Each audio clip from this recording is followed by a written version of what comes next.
BBC spends £400,000 on school fees for just 20 children of foreign-based journalists. This is how the BBC spends your tax dollars, as I like to say. You know, what's going on? This kind of thing isn't unheard of, you know, both for government and also private workers. Yeah. I think the problem in this case is that we're paying for it. Yeah. It's the BBC doesn't have a subscription model. It's not a normal company. Yeah.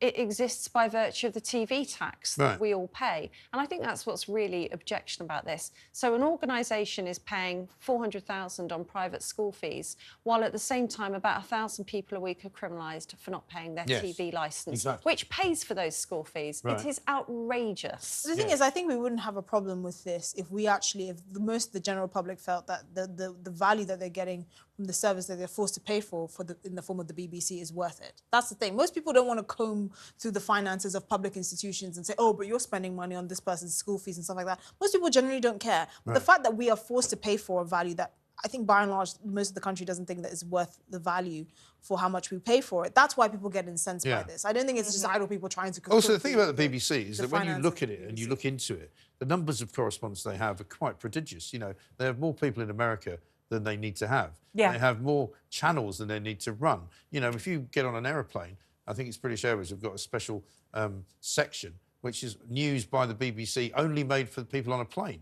Then they've got, you know, BBC World only made for people in other parts of the world. You know, they've got BBC Arabic, which we know about has had all sorts of problems with the mass.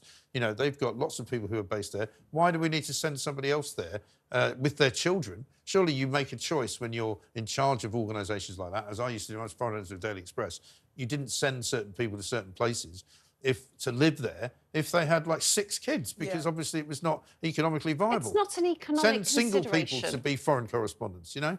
Exactly. It's not an economic consideration. If you can justify it based on your profits, that's fine. But this is not basically the situation 9 for the people BBC. whose children are being paid for because there's 20 of them. You know, it's not acceptable. I do think there's an argument for keeping, you know, correspondents, journalists. I do think there's an argument for that, again, that... Don't fire them because they've had kids. Competitive, keeping it competitive for the BBC to compete. But there's the interesting point. The BBC misspends money. They do. I want the content to be amazing. I want it to be the best journalism. But then you're right. Why have we just got these little pockets? Because